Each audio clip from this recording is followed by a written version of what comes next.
At my sister's engagement dinner, there was no place card with my name.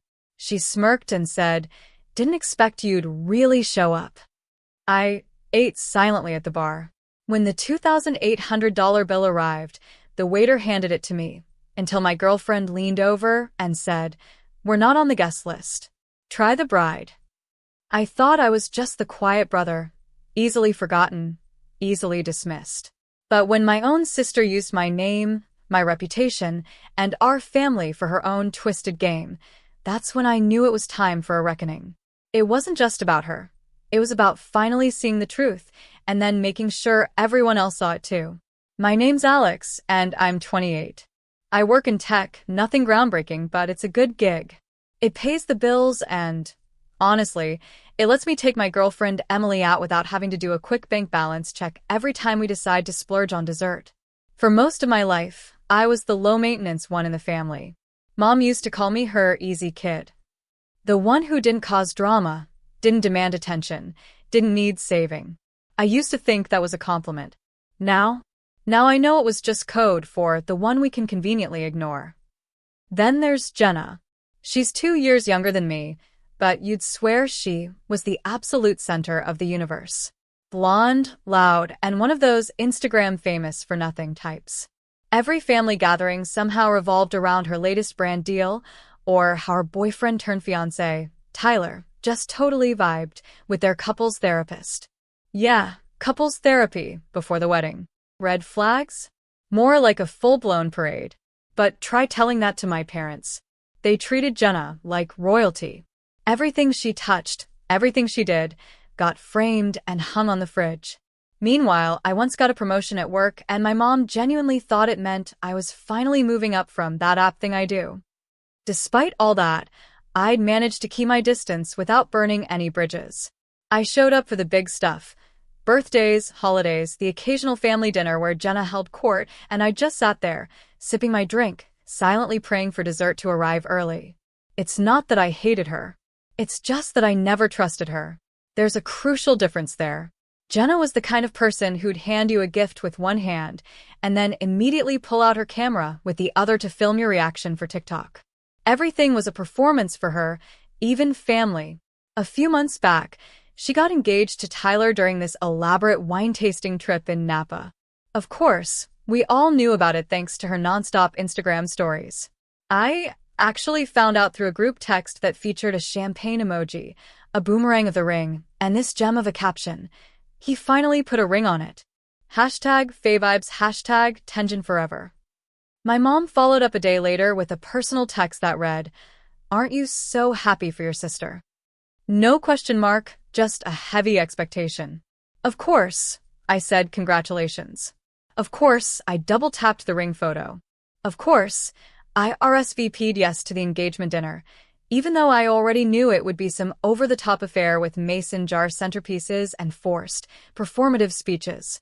My girlfriend Emily was the one who really pushed me to go. She's like that. Thoughtful, quiet, but sharp as a tack. She sees things sometimes even before I do. "It's just one night," she said that morning, as we were brushing our teeth. "You show your face, smile for the photos, and then we go get ice cream after." That's Emily.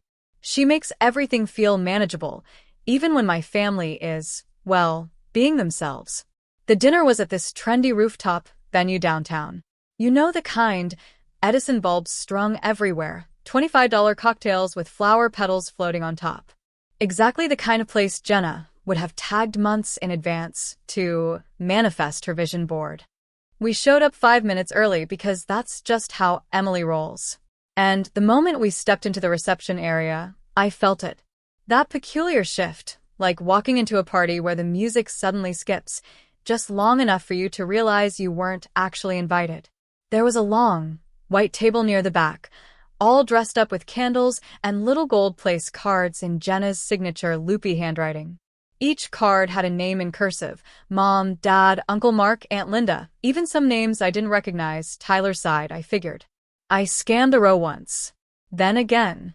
Emily looked too. Nothing? No card for us? She asked gently, almost hopefully, as if we'd just missed it. I gave her a tight-lipped smile. trying desperately to keep the heat from rising to my face. I knew how this would look, the quiet brother making a scene over a name tag. I glanced around and caught Jenna walking toward us, her arm linked with Tyler's. Her other hand held a glass of something fizzy and pink. Her dress sparkled, her heels were impossibly high, and she truly looked like she was floating above the rest of us mortals. "Alex," she said, feigning surprise, as if my presence was utterly unexpected. Then she laughed. "Didn't think you'd actually show up." I forced a smile. "Why wouldn't I?" She shrugged, tossing her hair back. "Oh, you're always so busy with your little computer job. Plus, you're not really the dinner party type."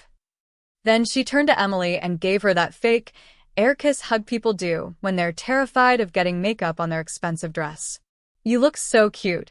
Love the dress, Zara." Emily just smiled, calm as ever. "Thanks." Jenna waved her drink vaguely in the direction of the bar. "There's some open seating over there. It's more casual, but you can totally hang there. Dinner should be starting soon." And just like that, she flitted off, as if she hadn't just told me, her own brother, that there wasn't a seat for me at her engagement dinner. Emily and I made our way to the bar area, where a few cocktail tables stood, looking like total afterthoughts. I sat down on a stool, suddenly acutely aware of how out of place I felt in my blazer. Emily didn't say anything. She just rubbed my knee under the table and gave me a look that said she saw it, too.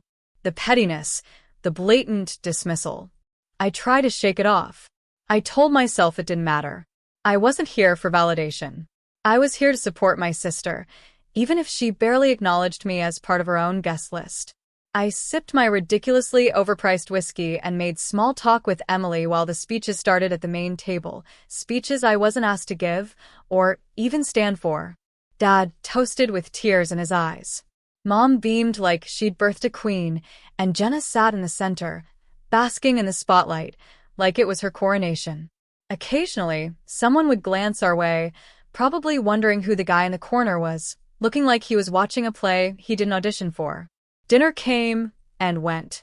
Plates of tapas, presented like art, were passed around, followed by desserts served on slates, like we were on a cooking show. Eventually, we got some cold leftovers, dropped off by a sympathetic server who whispered, "Sorry about the delay," as if we were backstage staff, not blood relatives. I kept waiting for Jenna to come over again, to offer some half-hearted apology or, at the very least, make a gesture to make room at the main table. But she didn't. Not once. Then came the final act, the check. A waiter in a black apron walked toward our table, holding a small leather folder. He paused right in front of me with a polite smile. "Sir, the bill," he said, handing it to me as if it were a given. I blinked. "I'm sorry." He hesitated. "The hostess said you'd be handling it." Before I could even respond, Emily leaned forward, her voice soft, but cutting. "We're not even on the guest list," she said, her smile unwavering. "Try the bride." In that moment, the waiter's eyes flicked from me to her and back again, finally registering the absurdity of it all. He gave a quick nod and walked away, leaving me stunned, my hand still hovering where the check had been. I looked at Emily. She just raised her eyebrows and took another sip of her drink. And that's when something inside me shifted. Something quiet, but absolutely final. It wasn't about the money. It was never about the money. It was about being utterly invisible in a room full of people who were supposed to see me. It was about being used as a prop in a party I was never truly welcome at. It was about the crushing realization that sometimes family stops being a place where you belong and starts being a stage where you're just expected to clap. I didn't say anything to Jenna that night, but I started making plans. You could say that's when the revenge truly began. The next morning, I woke up with that hollow, raw feeling you get after a long night of pretending nothing bothered you. Emily and I had gone out for pancakes after the dinner, a quiet rebellion against a night that made us both feel like extras in someone else's movie. She didn't say much at first, just kept squeezing my hand across the table while I picked at my food. But somewhere between the second cup of coffee and the syrup hitting the plate, she finally said it. "You know this isn't normal, right?" I looked up. "What isn't?" "The way they treat you." I wanted to argue. I wanted to tell her that families are weird, complicated, and that Jenna was just being Jenna. That it wasn't personal, that I didn't care. But the words got stuck in my throat because, for once, I couldn't lie to myself. I did care. It was personal. And deep down, I'd known for years that I was always going to be the placeholder in my own family, the one they could forget about without consequence. That day, I didn't answer any texts. There were a few in the family group chat, photos from the dinner, gushing captions, and, of course, a video of Jenna and Tyler kissing while everyone clapped like they'd just witnessed a royal wedding. I watched it once, closed the app, and turned off notifications. I wish I could say that was the turning point, that I cut them off then, and there, and moved on. But that's not how real life works, is it? You don't just wake up one day and burn every bridge. You try again. You hope something will change. And every time, you get reminded that it won't. Over the next few weeks, the engagement train kept chugging along. Jenna sent out save-the-date cards that looked like magazine covers, her and Tyler, holding hands on a beach at golden hour, all teeth and sunshine. Mine came 2 weeks late, bent at the corner like it had been tossed around in a mail truck. It didn't even have my name on the envelope, just Alex plus guest scribbled in pen. When I asked my mom about it, she just laughed, like it was no big deal. Oh, honey, you know how Jenna is. She must have mixed up the envelopes. Don't be so sensitive, right? Sensitive. That word always followed me around in this family, like a bad smell. Jenna could throw tantrums in restaurants, guilt-trip our parents into paying her rent for 6 months, and post passive-aggressive quotes about cutting out toxic people when someone disagreed with her. But I'm the sensitive one. I kept my distance after that. Still replied to texts when absolutely necessary. Still sent a birthday gift when Dad turned 60. Still showed up to my niece's piano recital because I'd promised her I would. But I stopped engaging in the family fantasy. No more pretending I was part of the inner circle. No more asking for a seat at a table where I was clearly just the backup chair. Emily, bless her heart, never pushed. She just watched.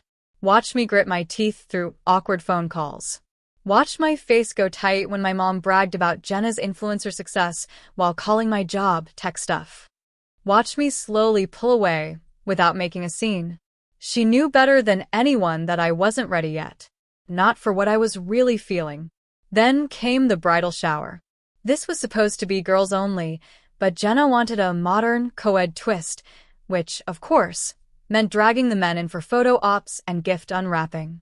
Emily was invited, naturally. She even got a special box in the mail with gold tissue paper and a bride squad candle. My invitation was an afterthought again. A text from Jenna. Hey, you can come to the shower if you want. Bring something cute for the registry. I didn't want to go. Emily knew it, but again, she gently nudged me. You'll feel better if you're the bigger person, she said. Just once more. So we went. The shower was held at a vineyard Jenna had collabed with. Apparently, they were giving her a discount in exchange for her posting about it. When we arrived, there were framed signs with hashtags like #JGetsHerTie and a Polaroid station where guests could write messages to the couple. It felt more like a marketing event than a family celebration. I kept to myself, sipping bad sangria and nodding through small talk with Tyler's friends. Emily was roped into a bride tribe trivia game while I stood in a corner, watching Jenna open presents like she was unboxing luxury hauls on YouTube. That's when I overheard it. I hadn't meant to eavesdrop, but Jenna's voice carries, especially when she's trying to impress. She was talking to one of her bridesmaids, laughing loudly over a stack of gift bags. Alex is so awkward, she said, not even bothering to lower her voice. He's like a background character in his own life. I seriously didn't think he'd show up again. Emily must have dragged him. The bridesmaid giggled. He's cute, though. Quiet cute. Jenna scoffed. Please. He's like Target brand Tyler. I froze. Something in me clenched so tightly, I had to set down my drink. Emily returned a few minutes later, flushed from whatever game they'd played. One look at my face, and her smile faded. What happened? Nothing, I said. Let's go. I didn't explain it in the car. Not then. I needed time to process how angry I was. Not just at Jenna, but at myself for showing up again, for letting them do it again. For letting my own sister reduce me to a punchline in front of strangers. That night, I finally told Emily everything. Every moment I'd buried. Every slight I'd shrugged off. Every time I played the easy brother, so they wouldn't think I was too emotional. She listened. Really listened. And when I was done, she said the one thing I needed to hear. You don't have to keep letting them hurt you just because they share your last name. I didn't sleep much that night. My head was too full. Something was building. A weight I'd been carrying my whole life was finally shifting. I wasn't just angry anymore. I was done. But life has a way of pushing you even further, just when you think you've hit your limit. The next weekend, I got a call from my mom. Not unusual. But the tone was different. Hesitant, like she was trying to ease into something. Sweetheart, she started. Jenna had a little idea, and I told her I'd run it by you first. I braced myself. Okay. She was thinking, Mom continued, her voice a little too bright. For the wedding, it might be nice if you helped out with some of the costs. I blinked. Costs. You know, just a bit of support. It's such a big event, and with everything going on, she and Tyler could really use a hand. I couldn't believe what I was hearing. You want me to pay for their wedding?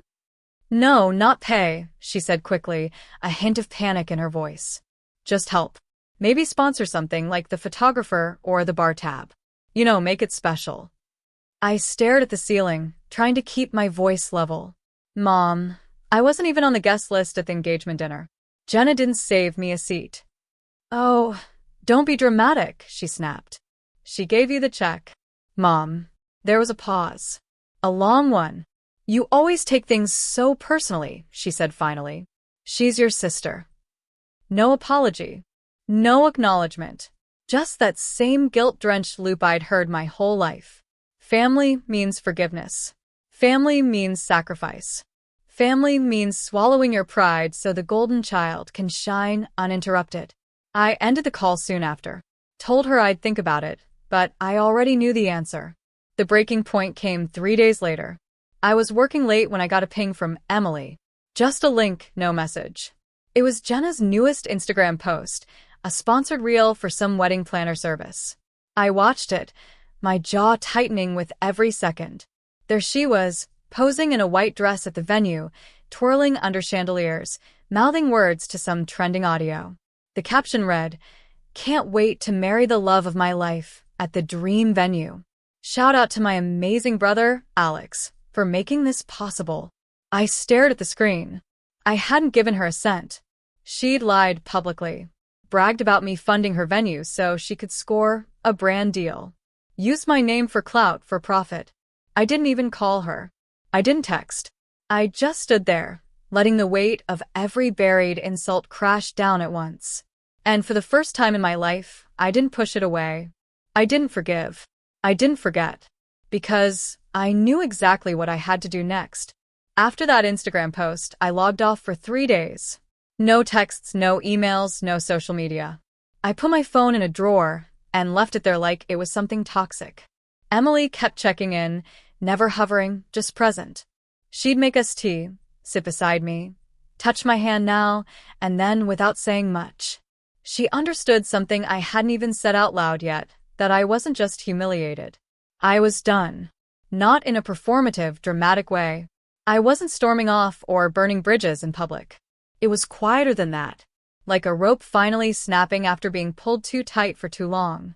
I'd spent my entire adult life playing the role of the understanding brother, the polite son, the quiet seat filler, the guy who didn't want to make waves. But now, I felt like I was sinking. And the strangest part? I didn't want anyone from my family to pull me out. When I finally picked my phone back up, I had 17 missed calls. 9 were from my mom, 4 from my dad. The rest were from random numbers, probably Jenna's friends or people trying to clarify the venue funding lie before it spiraled further.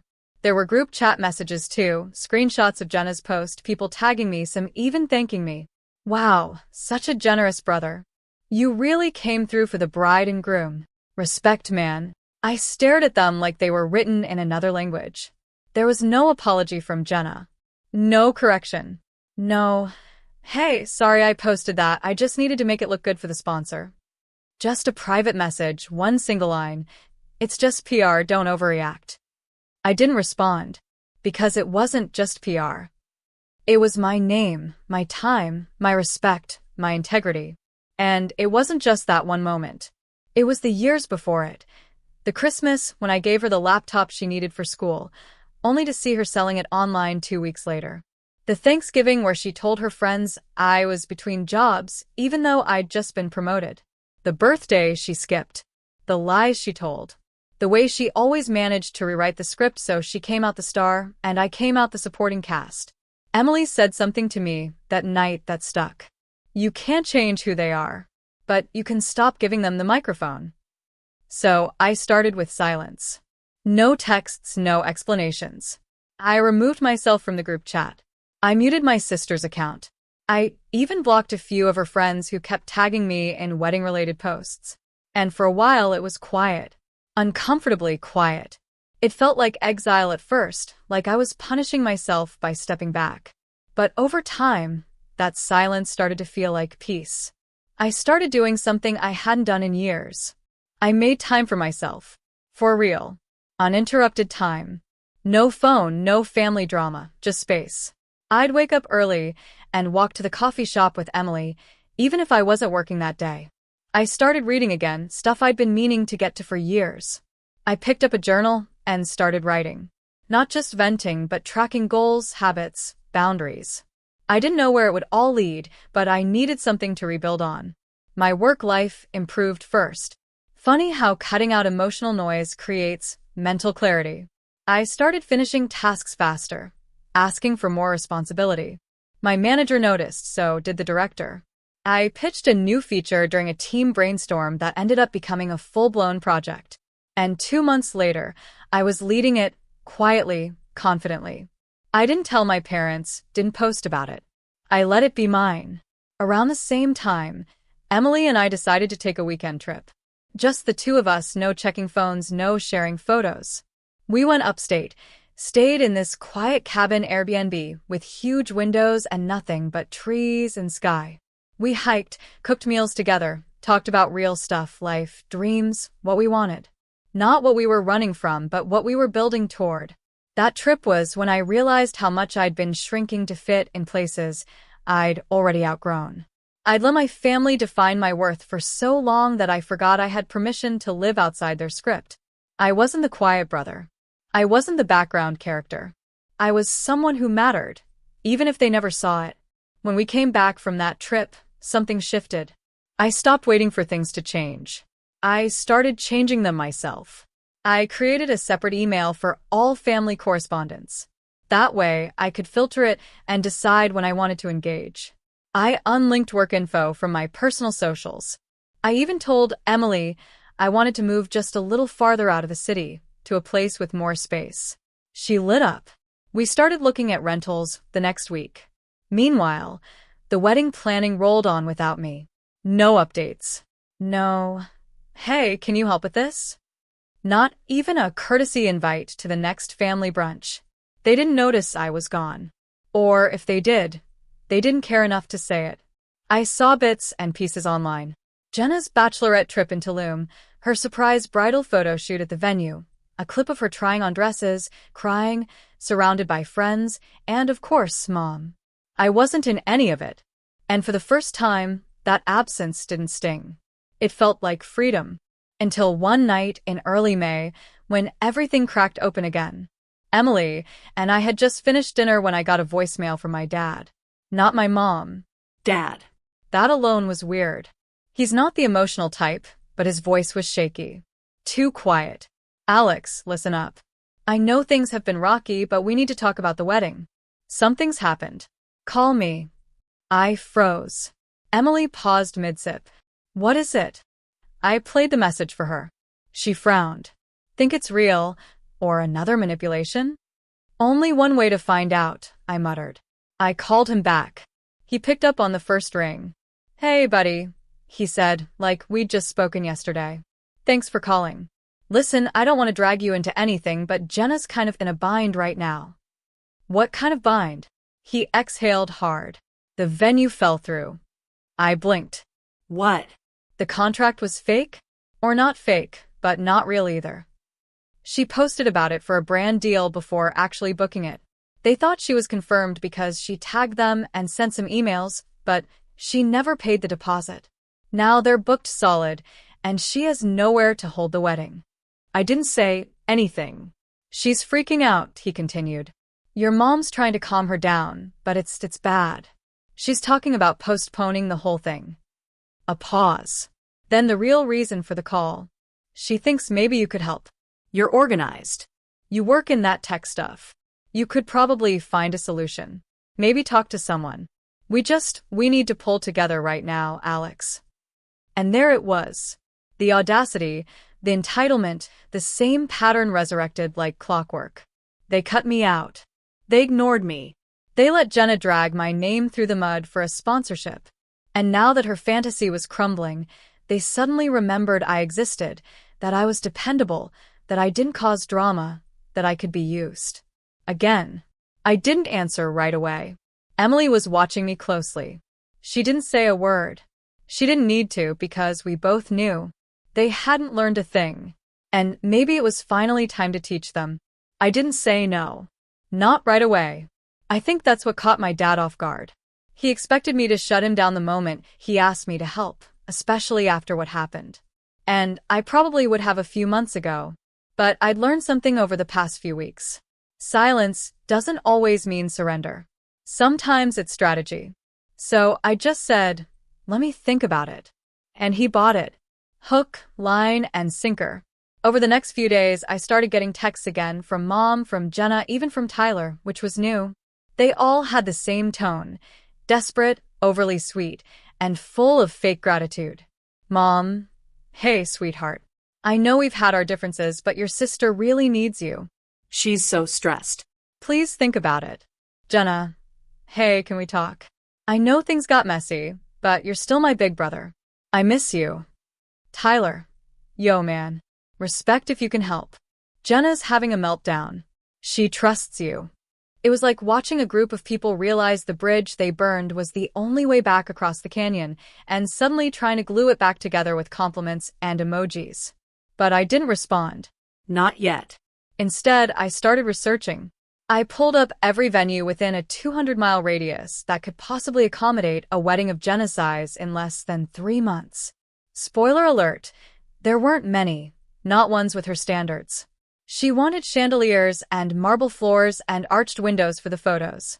She wanted elegance, a fairy tale vibe, and a strong Instagram aesthetic.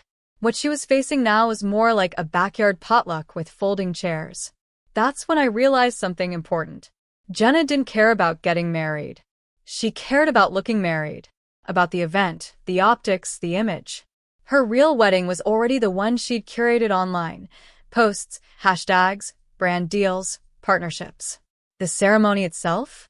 That was just the finale. The last episode in the Jenna show. If that didn't go perfectly, the whole thing fell apart. And that was my opportunity. So I made a call. There's this guy I know, Marcus. Used to date Emily's best friend. He's one of those absurdly connected people who can get things done with a phone call and a smile. Wedding planner, venue manager, event fixer, something like that. We'd only met twice, but he remembered me. Alex, what's up, man? You finally proposing? I laughed. Not exactly. I explained the situation, well, most of it. I told him about my sister's venue falling through, how she was scrambling for a replacement, and how I was thinking of helping her out. You got anything last minute? He paused. Honestly, everything's packed this season, especially with everyone catching up on events post-COVID. I've got like 2 weekends open at weird times. Weird how? Friday afternoons or Sundays at noon. Not exactly prime time. I nodded. Any places that look good in pictures? Doesn't need to be functional, just photogenic. He paused again, longer this time. I might have something. He told me about this spot about an hour outside the city. A massive, stunning estate-turned venue that hadn't officially opened yet. Still in renovations, but photogenic as hell. Ivy walls, grand staircase, an old conservatory with glass ceilings. The owner was taking inquiries for future bookings, but they weren't accepting any for the season. "No way she'll get it," Marcus said. "But if you say she has it." I smiled. That's all I needed. Next, I called my cousin Jake. Jake's a photographer. A good one, too. Does weddings, concerts, proposals, even some commercial gigs. He's also been ignored by our side of the family since he came out 5 years ago. Jenna, especially. She once told him he shouldn't make everything about being gay at his own birthday party. I hadn't talked to him in a while, but when I explained what I was doing, he laughed so hard I thought he was choking. "You want me to help sabotage Jenna's wedding? Think of it as art direction." He was in. Emily helped too. Of course. She didn't ask for details. She just saw the look in my eye and knew I wasn't out for petty revenge. This wasn't about humiliating Jenna for sport. It was about breaking the pattern, finally flipping the script they'd written for me since we were kids.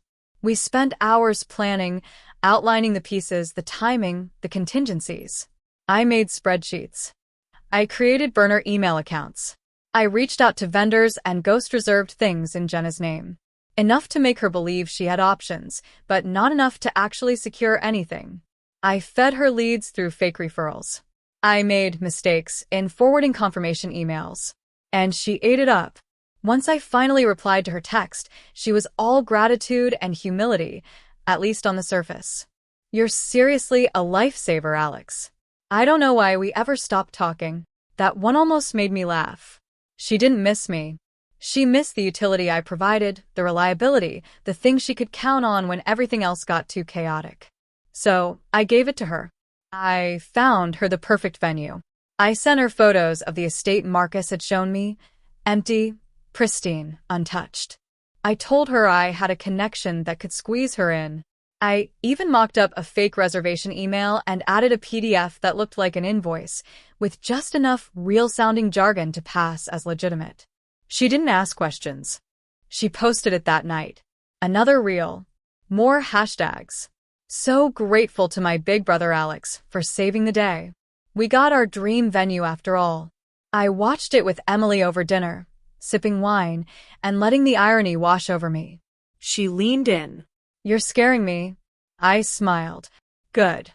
A week later, Jenna asked me if I could help with the photographer, too. I said, "Of course." Then I sent her Jake's portfolio under a fake name. Told her he was new in the scene, but hungry and talented. She fell in love with his photos immediately. Said they were ethereal.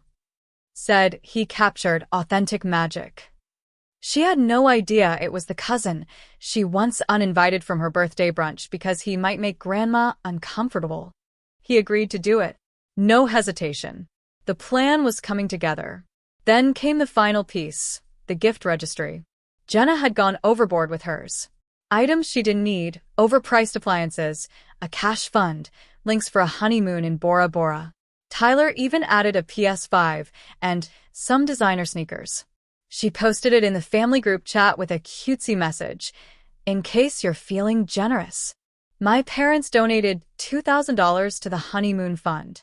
Meanwhile, Emily and I created a second registry under Jenna's name. Same website, same couple, but instead of luxury items, we filled it with stuff that looked normal at first glance, but got increasingly weird the deeper you scrolled. A gold-plated garlic press. A dog tuxedo. They don't have a dog. A $400 emotional support cactus. A set of matching adult-sized bibs. A personalized cutting board that said, "Tyler's Meat Zone." Then, at the very bottom, a framed photo of me. The caption read, "Because none of this would be possible without Alex." We set it to public and let it circulate. It took less than 48 hours for the posts to start trickling in. People confused, laughing, screenshots making the rounds. Jenna didn't notice right away. She was too busy posting stories of her dream cake tasting. But it was coming. The setup was almost complete. The pieces were all in motion. The venue that didn't exist, the photographer with a grudge, the registry that would slowly become a meme. All I had to do now was wait for the perfect moment, the day everything would fall apart. The wedding was scheduled for June 17th, a Saturday, the kind of warm, early summer day that Instagram brides dream of. Jenna had posted a countdown every single day for the past month, tagging vendors, sharing sneak peeks of her dress, but not too much, as she put it, just enough for hype, and making sure everyone knew it was going to be the event of the year. She'd posted the venue 3 times in the week leading up to it, always with the same caption, "Manifesting Magic," followed by a credit to me. I was the hero brother, the wedding fixer, the real MVP. My name was in the captions, in the comments, even mentioned in a wedding planning blog post she somehow got featured in. All built on a lie. Her followers, 43,000 at the time, were hyped. So was the family. My mom even left a voicemail, emotional and breathless. "Sweetheart, I'm so proud of you. You really came through for your sister. This wedding is going to be perfect." I almost felt bad. Almost. The night before the wedding, Jenna texted me 3 times. The last one read, "Can't wait to hug you tomorrow. You really saved us. I don't know how I can ever repay you." I didn't reply, because I already had the answer. The ceremony was supposed to start at 4 p.m. sharp. I arrived with Emily at 4:30. Not at the venue, of course. That would have been impossible.